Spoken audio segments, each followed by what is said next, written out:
also see units you wouldn't even think of, like some truck driving units and things like that. And that's because if you were driving a truck in this area, say December of '44, while the Battle of Bulge is going on, and your truck overturns and you're killed, they would bury you here. So it's not just D-Day guys, it's everybody in the Normandy campaign and beyond, anyone in this battle area throughout World War II. As I had mentioned with the gold, this is a Medal of Honor winner's Teddy Roosevelt. He is the son of the president, and he was the deputy commander for the 1st Infantry Division. Landed in North Africa, fought all the way into Sicily, and he was considered a very rough and tumble, very aggressive leader, but a great leader. They used to say in the 1st Infantry Division that the U.S. Army is the 1st Infantry Division and a million replacements.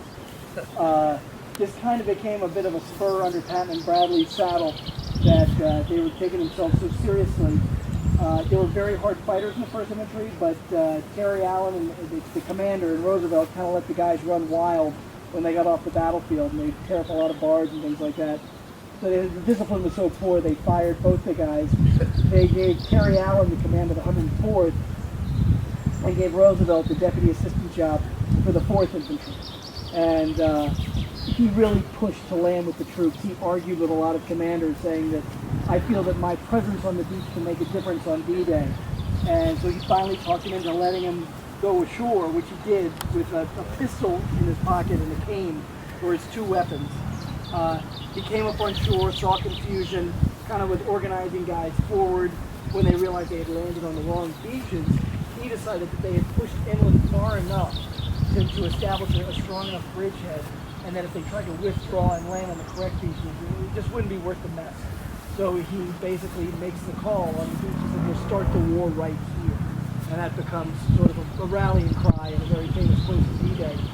I saw an interview with a tanker who said he rolled his tank up on Utah Beach, and he saw this old man hitting the front of his tank with the cane and pointing out a machine gun nest. And so he knocked it out, and when we looked back, the old man was already gone.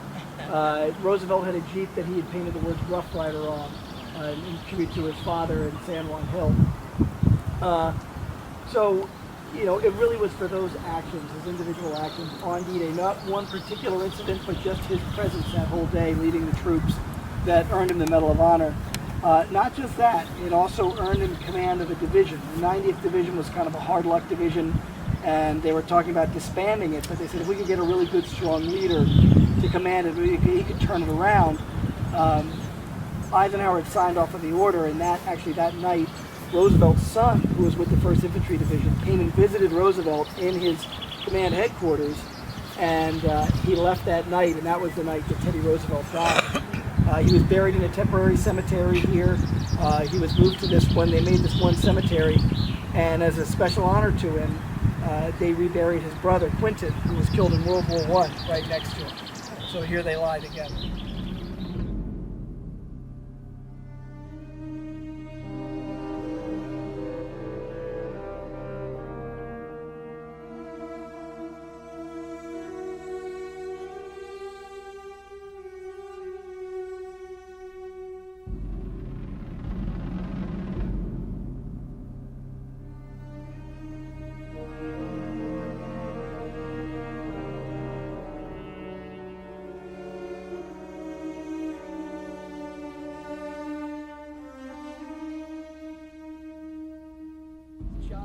Johnny Ray.